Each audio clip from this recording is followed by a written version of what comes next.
Y bueno, ya tenemos que presentar a nuestro próximo invitado, que es el escritor Rodrigo Mayorga, para conversar sobre tu libro Plebiscito de Salida. Rodrigo, bienvenido a La Voz de los que Sobran. Hola, muchas gracias por la invitación. No, gracias a ti por estar acá. Queremos conocer detalles de tu libro Plebiscito de Salida. Yo no estaba el día que lo regalaron, así que aprovecho de preguntar de qué se trata.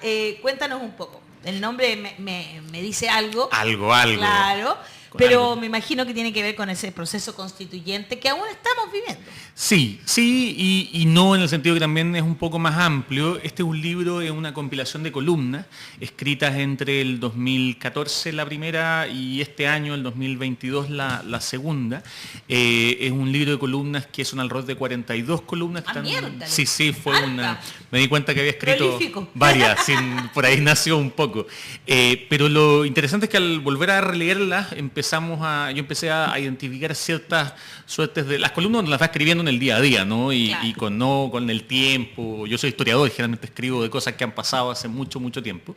Pero cuando las volví a releer me fui dando cuenta que uno podía identificar ciertas hebras.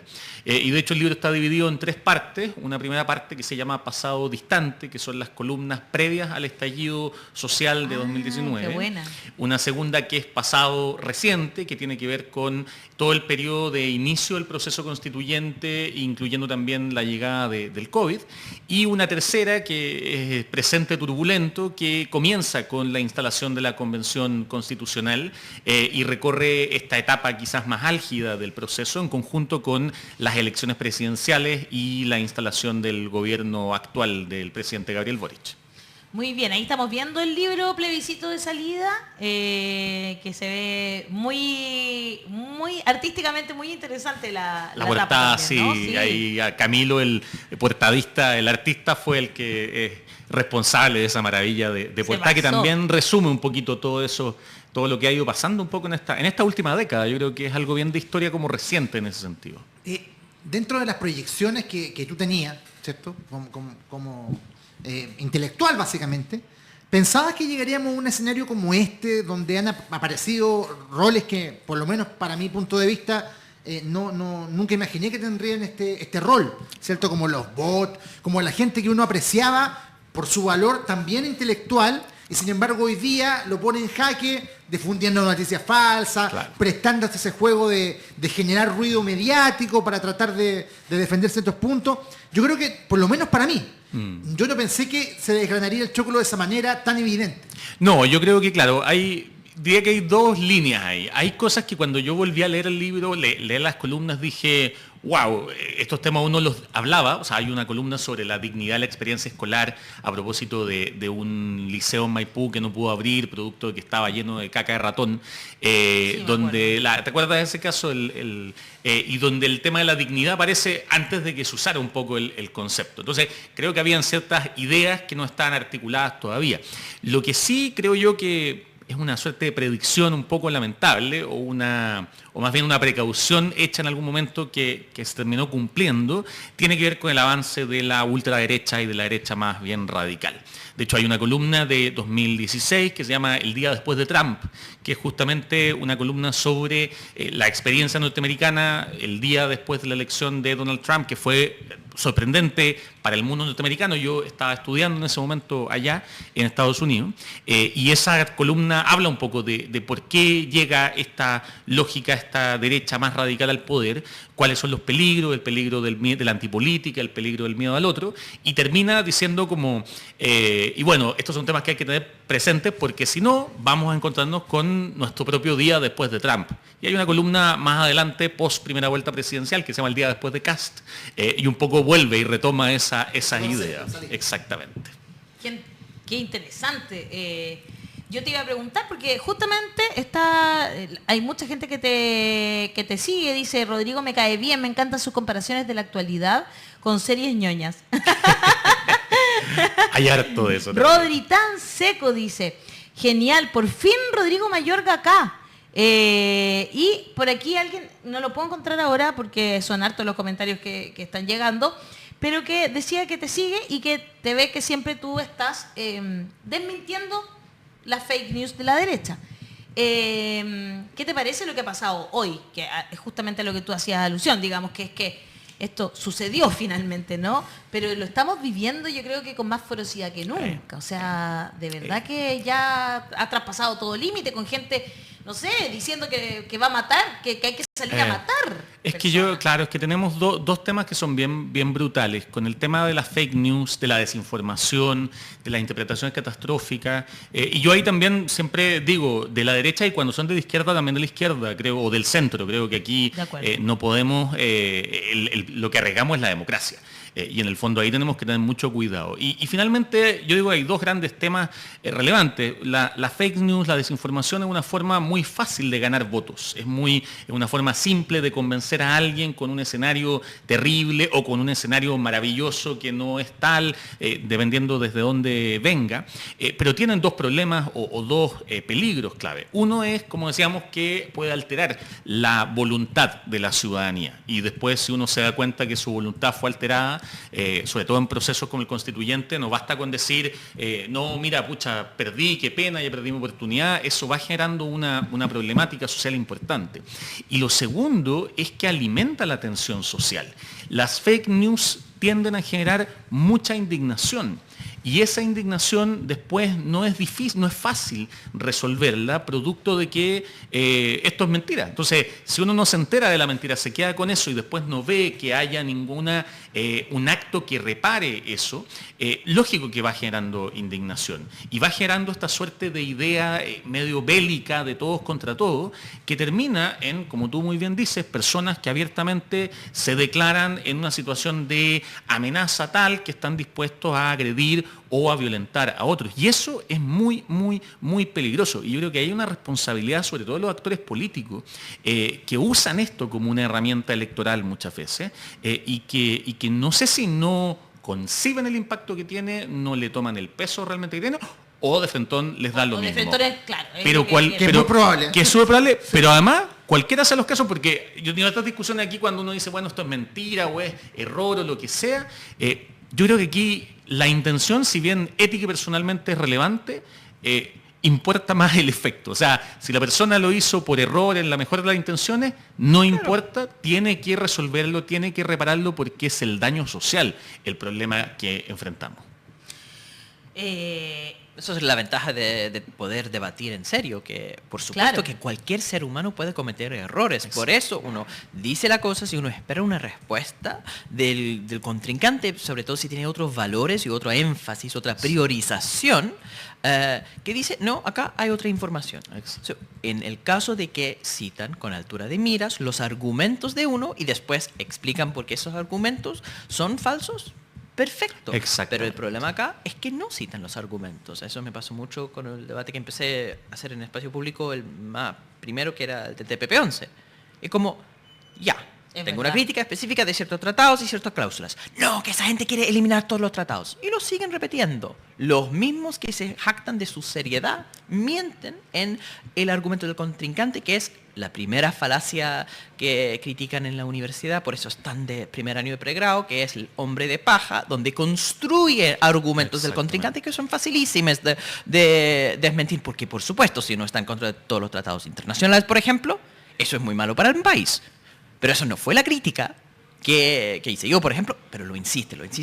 Y esa construcción falsa de los argumentos la hemos visto con el tema del plebiscito de una manera más fuerte aún. Exactamente. Donde es que es difícil entender si es malintencionado de parte de personas que son del centro, porque la diferencia con Trump, encuentro yo, es que Trump fue un outsider, un externo del sistema político. Claro. Y entonces su noticia falsa, su estilo intencionalmente deshonesto, era parte de una interpelación a todo el sistema.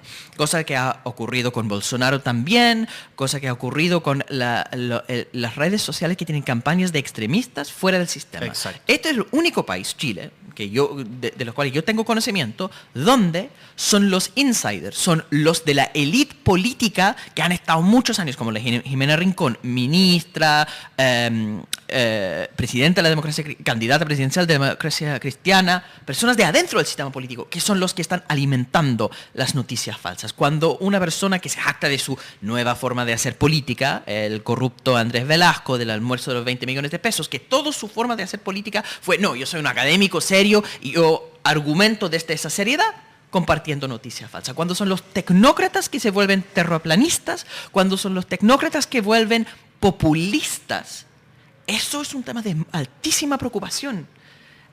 Totalmente. Y yo realmente me cuesta creer, porque al final son parte de un espacio que todos compartimos. Del mundo académico, de los que estamos comentando, haciendo análisis político, económico.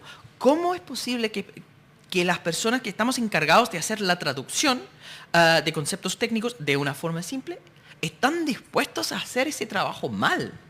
Yo creo que ahí, bueno, creo que claro, la diferencia que tú señalabas con Brasil y con Estados Unidos es bien clara, y yo siento que en gran medida tiene que ver con que esto aquí en Chile ocurrió además en un momento de crisis, que es un poco post-estallido, post-revuelta, yo creo, y eso el libro lo trabaja harto también, esta idea de que aquí hay un orden que se nos derrumba, que se termina por derrumbar, que viene fracturado hace ya mucho tiempo, y claramente este tipo de acciones que ya están ocurriendo a nivel internacional permean de una forma distinta en este contexto, porque claro, como tú bien dices, el caso de Bolsonaro, el caso de Trump, son actores que llegan desde afuera y penetran con esto un sistema que, seamos más o menos críticos de eso, es estable en sí. El sistema norteamericano tenía una estabilidad, tenía un funcionamiento, y Trump logra penetrar de esa manera. Pero en el caso chileno, lo que vemos que ocurre con la derecha radical es que ingresa en este momento de crisis, no penetra, sino que ya aprovecha, por así decirlo, ese espacio de crisis, y yo creo que esto ha empezado a permear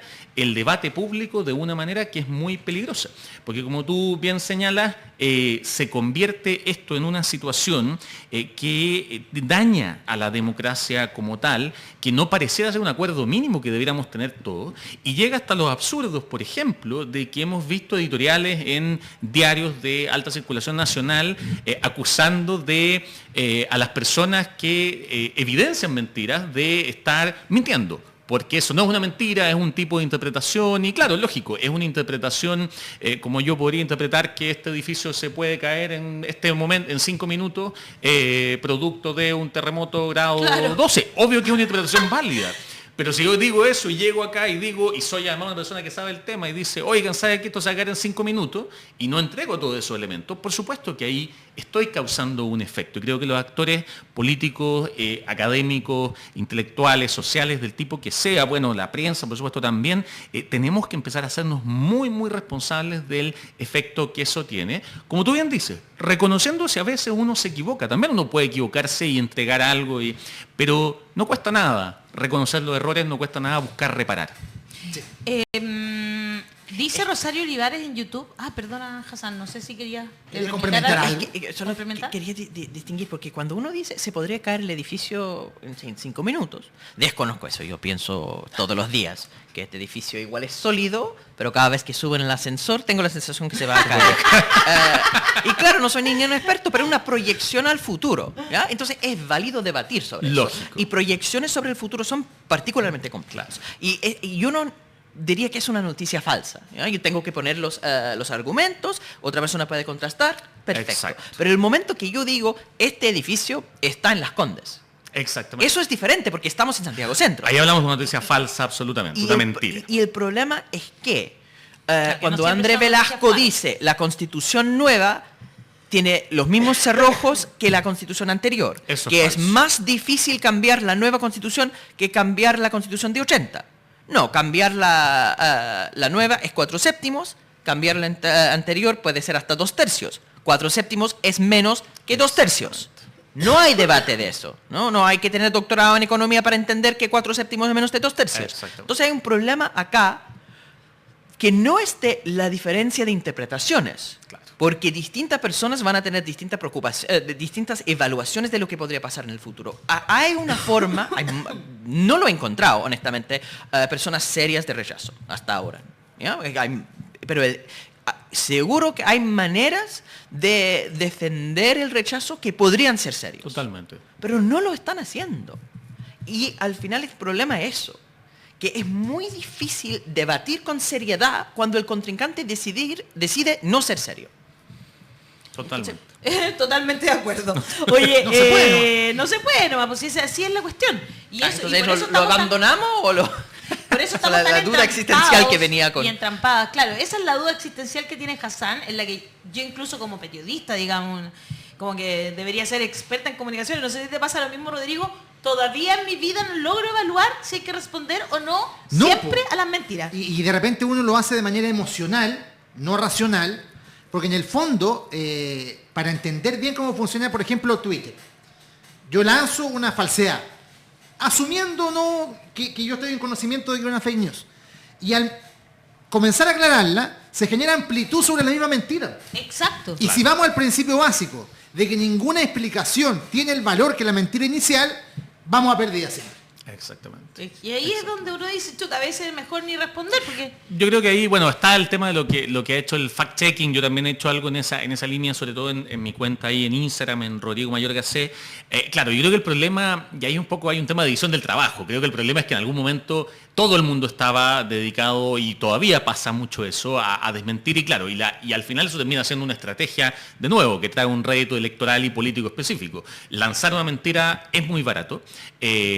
La difusión siempre de la fake news siempre va a ser, yo digo, yo me siento como jugando este juego del Whack-A-Mole, esa cosa que le pegáis a los topos que van apareciendo, porque le pegáis a uno, siempre aparece otro. Acá, sí. Obvio, es parte de, y por eso es que, bueno, desde el trabajo que hacemos en Momento Constituyente, que es la Fundación de Educación que yo dirijo, creemos que al final la única opción en esto es entregar las herramientas para que sean las personas las que, enfrentados a esa información, venga de donde sea, y sobre todo cuando confirma sus sesgos originales, puedan decir, a ver, duda razonable, busquemos la fuente, contrastemos, miremos a dónde voy, porque claramente si no, lo que terminamos haciendo es, como ustedes bien dicen, amplificar ese debate como tal, y también, por supuesto, esconder a voces que de lado y lado que pueden ser razonables. Yo sí debo decir, por ejemplo, a mí me ha tocado debatir temas de esto con Claudio Alvarado, por ejemplo, del IES, con Josefina Arauz. Creo que son personas con las que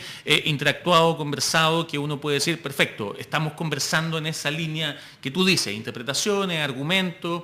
Finalmente siempre van a haber posturas, y las posturas son posiciones. Lógico. Pero lamentablemente creo que las voces que más se amplifican en las redes sociales y muchas veces en los medios, en parte porque venden muchas veces también, son las voces que no tienen ese cuidado ni esa cautela intelectual que es tan necesaria. El clickbait que tan mal le ha hecho al periodismo. Pati Arauz dice que seco el invitado, me hace pensar. Y Rosario Olivares, ¿será mi Rosario Olivares, mi amiga?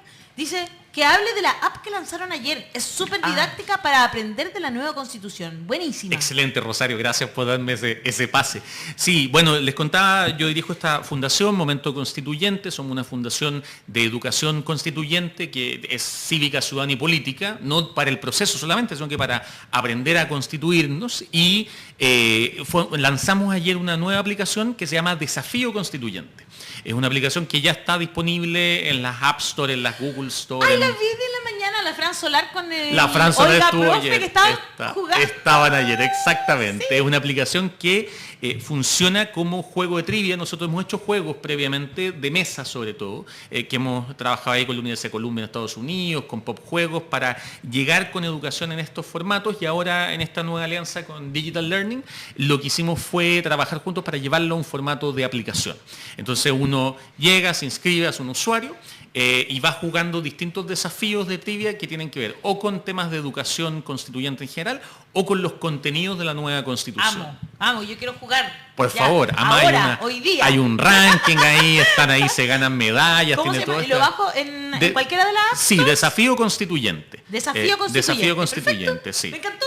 Así que ahí esa, por favor, para que lo conozcan, porque es una forma súper buena ahí de poder ir conociendo el texto, que a veces es tan complejo. Hablando en familia. Ayer la Fran Solar nos contaba, nos reíamos porque estuvo la Fran en el lanzamiento ayer, y cuando le tocaba a ella entrar y jugar, ya iba como tercera en el ranking. Entonces nos contaba que lo había estado jugando con el conserje de su edificio y discutiendo.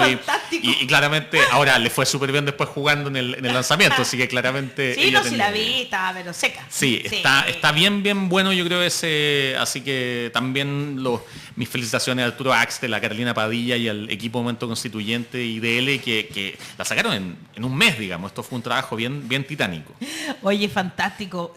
¿Cuál es el @ de Twitter de Rodrigo? Preguntan. Rodrigo Mayorga C. Rodrigo Mayorga C. Sí. Perfecto, para que lo sigan en sus redes sociales, Rodrigo Mayorga C. Rodrigo, muchas gracias. Gracias, También Rodrigo. preguntan cómo Gracias, comprar tocayo. el libro desde el extranjero. Ahí está una versión en ebook, la pueden encontrar si van a mi cuenta y en el link del perfil están todos los links para la versión, pueden comprarla en físico y también en ebook. Y si no, me escriben por Instagram y también se los puedo mandar si no lo encuentro. Estamos bien Rodrigo activos. Mayorga C. Perfecto. Muchas gracias, Rodrigo, por estar esta mañana aquí en La Voz de los que Sobran. Ya casi tarde ya, son las 12:03. Así que sí, es de tarde ya.